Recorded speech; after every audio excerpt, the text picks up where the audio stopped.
নমস্কার বন্ধুরা, সঙ্গীতাস লাইভে তোমাদের সবাইকে ওয়েলকাম, অনেক ভালোবাসা। আজকে কিন্তু আমি এইভাবে বসে ভিডিও করতে বাধ্য হচ্ছি, কারণ আমি এইভাবে অনেক দিন ভিডিও করি না।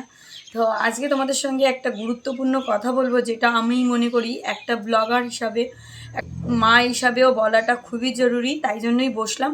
তো চলো, কি বলবো না বলবো সবটাই তোমাদের সঙ্গে শেয়ার করবো। তো তোমরা দেখতে থাকো, কারণ এটা আমার মনে হয় যেটা প্রত্যেকটা ইউটিউবারদের আজকে বলা উচিত, তাদের পাশে দাঁড়ানো উচিত। কারণ যেহেতু আমি একটা মা, তো আমি জানি একটা বাচ্চার কষ্ট কতটা হলে তার মা বাবার বুকটা কতটা ফাটে। আর প্রতিটা মা বাবারই তার ছেলেমেয়ের প্রতি একটা আলাদা দায়িত্ব কর্তব্যবোধ থাকে। সেই দিক দিয়ে যদি কোনো রকম আর্থিক অনটন ঘটে, যেটা সবার পক্ষে তো সবসময় সম্ভব হয়ে পারে না, তো সেই জিনিসটা নিয়ে আজকে আমি কিছু বলবো, যেটা আমার মনে হয় যে আমাদের বলাটা খুবই জরুরি। তো চলো, আমি তোমাদের সঙ্গে কিছু বলতে চাই, যেটা হচ্ছে এপি ব্লগস, প্রিয়া, তোমরা যারা ভিডিও দেখো কিংবা দেখো না, আজকে তাকে নিয়ে ভিডিও করতে বাধ্য হচ্ছি। কারণ তার পরিস্থিতি সত্যি সহ্য করার মতো না। একটা মা, সে কতটা শক্ত হলেন, হাসি মুখ নিয়ে এভাবে সবার সামনে ভিডিও করে, তার পিছনটা ক্যামেরার অপোজিট সাইডটা যে তার কী পরিস্থিতি হচ্ছে, সেটা একমাত্র সে ছাড়া আর কেউই জানে না। তো আমি সেটা নিয়েই আজকে তোমাদের সঙ্গে কথা বলবো। আর তার কারণটা হচ্ছে, তোমরা অনেকেই জানতে চাও যে কি বৃত্তান্ত কি, আমি আজকে তোমাদের সবটাই বলবো। তো আমি তোমাদের সবটাই বলি প্রথম থেকে, কারণ তোমরা অনেকেই আছো যারা নতুন ভিউয়ার্স, যারা আমাকে নতুন দেখছো, আর এপি ব্লগসটাই বা কে, কোন চ্যানেল, কে, সেটা তোমরা নাও চিনতে পারো। তাই জন্য আমি আজকে তোমাদের সঙ্গে ওর কথা একটু শেয়ার করি, তো তোমরা শোনো। তো ওর ইউটিউব জার্নি 2.5 বছর। ও যে ইউটিউবে এসেছে আজ থেকে 2.5 বছর আগে। ব্লগ চ্যানেলের বয়স 2.5 বছর।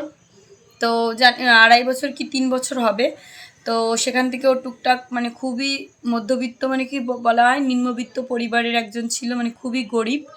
তো সেখান থেকে ইউটিউব করে কিছু আর্নিং করা শুরু করলে যখন একটু সুখের মুখ দেখে, তখন ও জানতে পারে ওর ছেলের একটা ভীষণ বড় রোগ, যেটার নাম হচ্ছে থ্যালোসেমিয়া, যেটা মা বাবার কারণেই বাচ্চাদের ভিতর হওয়ার সম্ভাবনাটা বেশি। যে মা বাবার রক্ত পরীক্ষা করার পরেই সমস্ত পরিবারের লোকজনের বিয়ে দেওয়া উচিত, ছেলে পক্ষ মেয়ে পক্ষর রক্ত পরীক্ষা করার পরেই বিয়ে দেওয়া, নাহলে এইসব রোগগুলো ছেলে মেয়েদেরই ভুক্তভোগী হতে হয়। আর এই রোগগুলো এতটাই কঠিন আর এতটাই ভয়ানক, যে রোগটা হলে পারে প্রতি মাসে মাসে রক্ত দিতে হবে।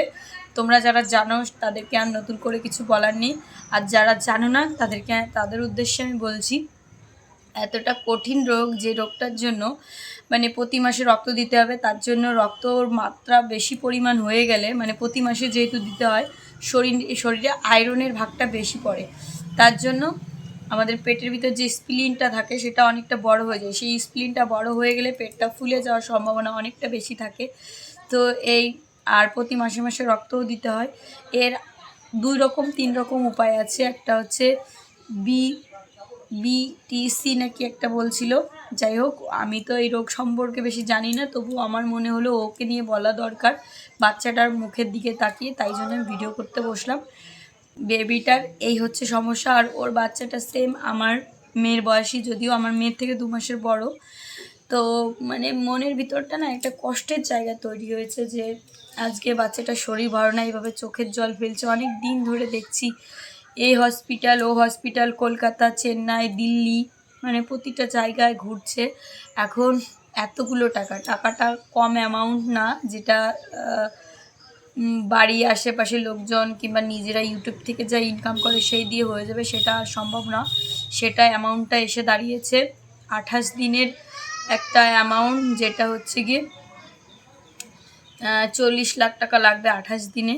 তো তার জন্য ও একটা বারকোড দিয়েছে, যেটাই তোমরা 50 টাকা পারো, 100 টাকা পারো, এই মধ্যেই একটা দেওয়ার চেষ্টা করো, যাতে ওর ছেলেটাকে ও ভালো মতো চিকিৎসা করতে পারে। আর আমরা কি করতে পারি, আমরা সামান্য নিজেরা যে হাত খরচাটুকু সারাদিন উল্টোপাল্টা কাজে খরচা করি, যেটা না করলেও আমাদের হয়, মনে করি না একটা দিন তার জন্য ওই অ্যামাউন্টটা তাদের জন্য দেওয়ার চেষ্টা করি, এটাই আমাদের মনে হয় করাটা উচিত হবে।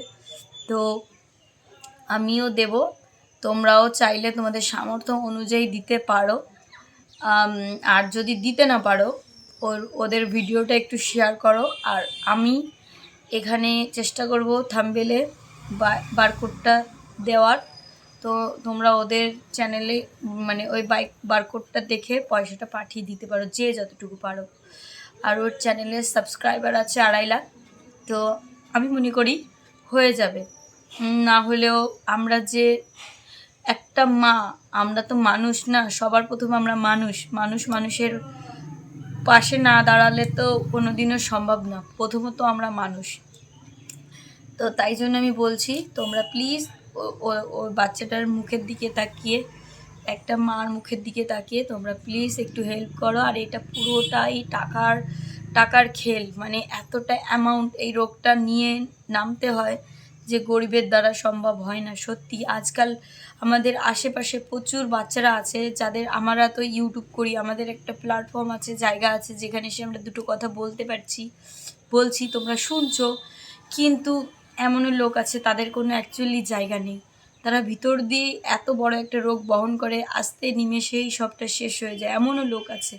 কিন্তু আমরা যখন দেখতে পাচ্ছি না একে আমরা সুস্থ করতে পারবো, আমাদের ভগবান রাস্তা দিয়ে দিয়েছে না, আমরা চাইলে ওকে একটু হেল্প করে ওর জায়গাটা ঠিক রাখার চেষ্টা করতে পারবো। আমরা শুধু কামনা করতে পারি আর চেষ্টা করতে পারি আর কিছু হেল্প করতে পারি, এর বেশি তো আমরা কিছু করতে পারি না, না?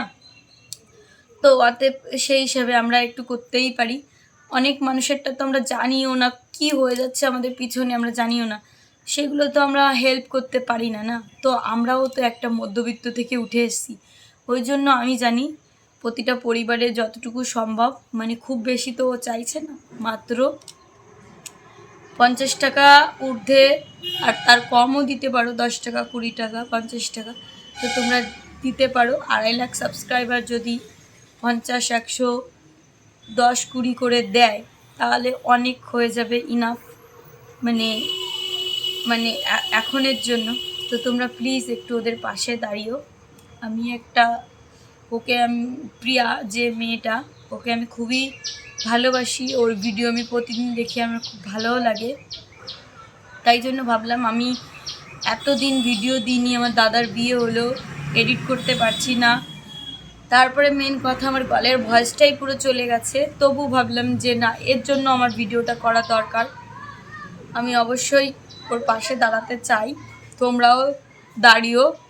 আর তোমরা প্লিজ একটু ওকে সাহায্য করো, ওই বাচ্চাটার জন্য সাহায্য করো মা হয়ে। আমিও একটা মা হয়ে ওর জন্য আঁচল পেতে ভিক্ষা চাইছি, তোমরা প্লিজ ওকে একটু হেল্প করো যাতে ও সুস্থ হয়ে যায়। তো আর কিছু বলার নেই, কারণ বাচ্চার শরীর খারাপ হলে মা বাবা সত্যি ঠিক থাকতে পারে না। আমি যেমন এতদিন ভিডিও দিই না, মানে এত ব্যস্ত থাকি, তার ভিতর ভিডিও দিতে পারি না, আমি কিন্তু চাইলে করতে পারতাম, কিন্তু ইচ্ছা করে না। কিন্তু ওর দেখো এতটা অসুস্থতার শরীর, বাচ্চাটার কত বড় একটা সামনে বিপদ, তার ভিতর দিয়েও কিন্তু রীতিমতো ভিডিও এডিট করে টাইম টু টাইম ছাড়ে, আর আমি কিন্তু তাও ছাড়ি না। সেই হিসেবে ওর কাজের জায়গাটাও ঠিক রেখেছে, তো ওর পাশেটা তোমরা দাঁড়িও আর ওকে ভালোবাসা দিও, এটুকুই বলবো। তো চলো বন্ধুরা, তোমাদের সবাইকে অসংখ্য ধন্যবাদ, আর অবশ্যই কিন্তু তোমরা টাকাটা পাঠিয়ে দিও। তো এপি ব্লগসের প্রিয়ার বাড়ি হচ্ছে কুচবিহার, ওর হাজব্যান্ডের নাম অভি বর্মন, পিয়া তো পিয়া বর্মন, আর ওর ছেলে আরিয়ান বর্মন, ওদের পরিচয়, ওদের বাড়ি কুচবিহার গুপসোডাঙ্গা। তো আমি যেটা জানি সেটাই বললাম, তো আরও বলছি তোমরা দেখো, যে যতটুকু পারো, যে যতটুকু, এটুকুই বলবো, আর কিছু বলার নেই। চলো সবাইকে টাটা, বাই বাই।